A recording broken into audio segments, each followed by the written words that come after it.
Dear student, स्वागत है आप सभी लोगों का।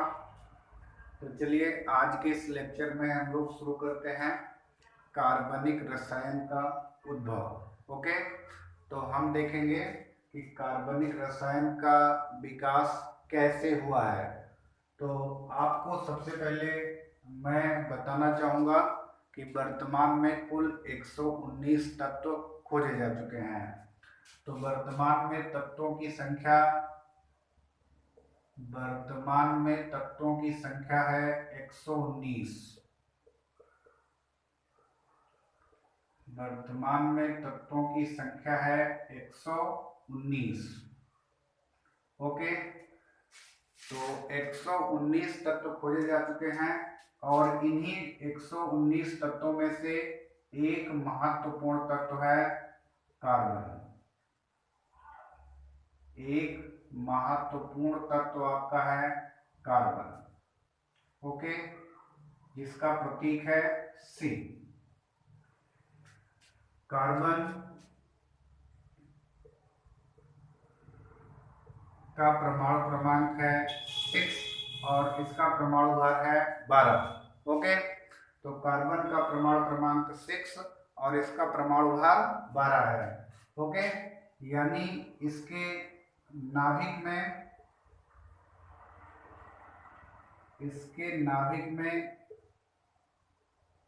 6 प्रोटॉन है,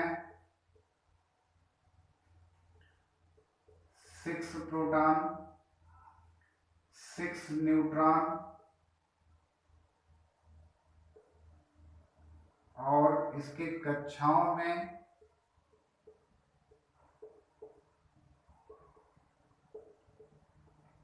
6 इलेक्ट्रॉन क्या करते हैं, चक्कर लगाते हैं।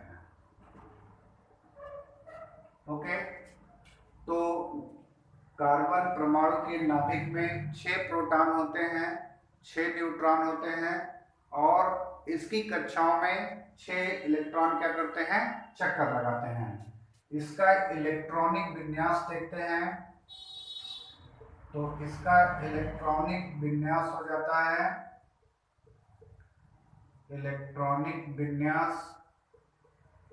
इसका इलेक्ट्रॉनिक विन्यास है 6 यानी कि 2 4। ओके, तो इसके बाहरी कक्षा में हमको कितने इलेक्ट्रॉन्स मिलते हैं, 4। इसकी संयोजी कक्षा में कितने इलेक्ट्रॉन होते हैं, 4, अर्थात इसकी वैलेंसी कितनी होती है, 4 होती है। ओके, चलिए इसका लुईस डॉट स्ट्रक्चर बनाते हैं। इसकी लुईस डॉट संरचना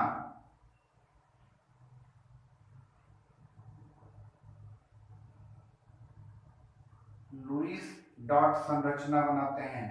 तो ये हो गया नाभिक।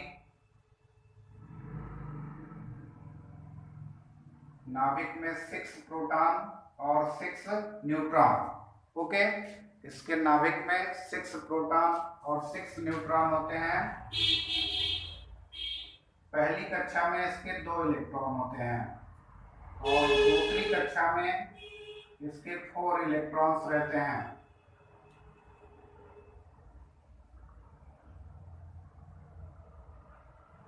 ओके, तो इस प्रकार कार्बन एक 4 संयोजकता वाला तत्व है।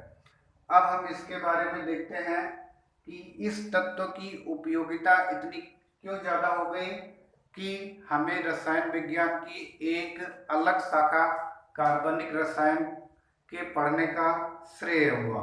कि हमें क्यों कार्बन के लिए एक अलग शाखा बनानी पड़ी, तो इसके बारे में हम चर्चा करते हैं। ओके, तो चलिए अब हम चर्चा करते हैं कार्बनिक रसायन। तो पहले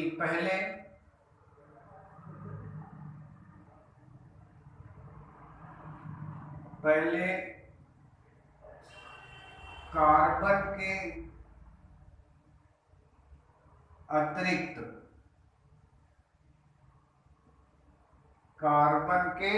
अतिरिक्त अन्य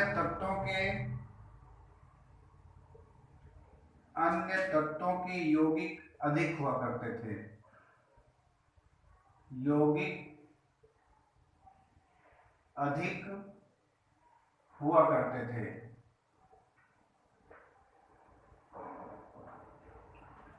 कार्बन के अतिरिक्त अन्य तत्वों के कंपाउंड थे वो बहुत ही ज्यादा मात्रा में थे। अब ये क्यों थे और इसका कारण क्या था? तो इसका कारण था बर्जीलियस नामक वैज्ञानिक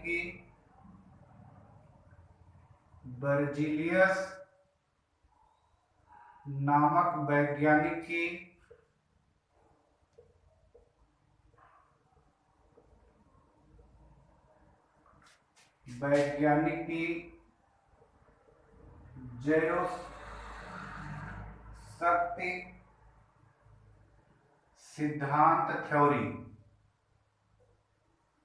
यानी कि बीटेल फोर्स थ्योरी। ओके, तो कार्बनिक रसायन का विकास रुका हुआ था, आगे नहीं बढ़ रहा था। इसका कारण था बर्जीलियस का जैव शक्ति सिद्धांत। ओके, तो इस सिद्धांत में बर्जीलियस ने क्या कहा कि बर्जीलियस के समय तक कोई भी कार्बनिक यौगिक लेबोरेटरी में नहीं बनाया जा सका था। सारे कार्बनिक यौगिक कहां से बनाए जाते थे? कार्बनिक यौगिक जो थे वो बनाए जाते थे प्लांट एंड एनिमल से, यानी जैविक पदार्थों से बनाए जाते थे।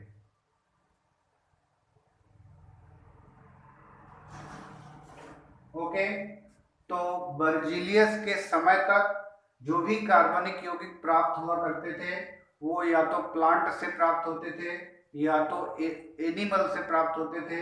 उन्हें लेबोरेटरी में नहीं बनाया जा सकता था।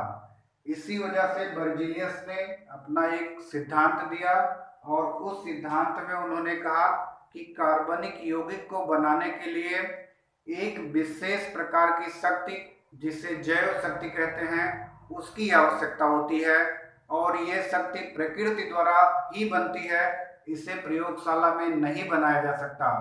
अतः कोई भी कार्बनिक यौगिक हम प्रयोगशाला में नहीं बना सकते हैं। तो बर्जीलियस का यह सिद्धांत ही कार्बनिक रसायन के विकास में एक अवरोध बना हुआ था। लोगों का ध्यान इस दिशा में नहीं बढ़ रहा था। इसी वजह से कार्बनिक रसायन का विकास जो है 19वीं सदी तक जो है लगभग रुका रहा।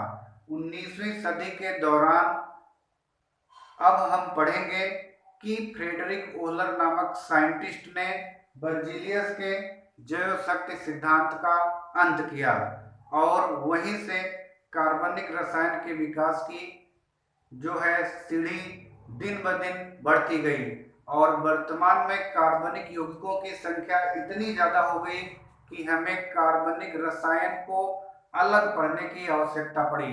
तो कार्बन और उसके तत्वों, उसके यौगिकों का अध्ययन हम कार्बनिक रसायन में पढ़ेंगे और शेष 118 तत्व और उनके यौगिकों का अध्ययन हम अकार्बनिक रसायन में करेंगे। तो इस वीडियो में इतना ही। आपको नेक्स्ट वीडियो में हम बताएंगे कि फ्रेडरिक ओहलर ने बर्जीलियस के जैव शक्ति सिद्धांत का अंत कैसे किया और कार्बनिक रसायन का विकास दिन ब दिन कैसे आगे बढ़ा। धन्यवाद दोस्तों।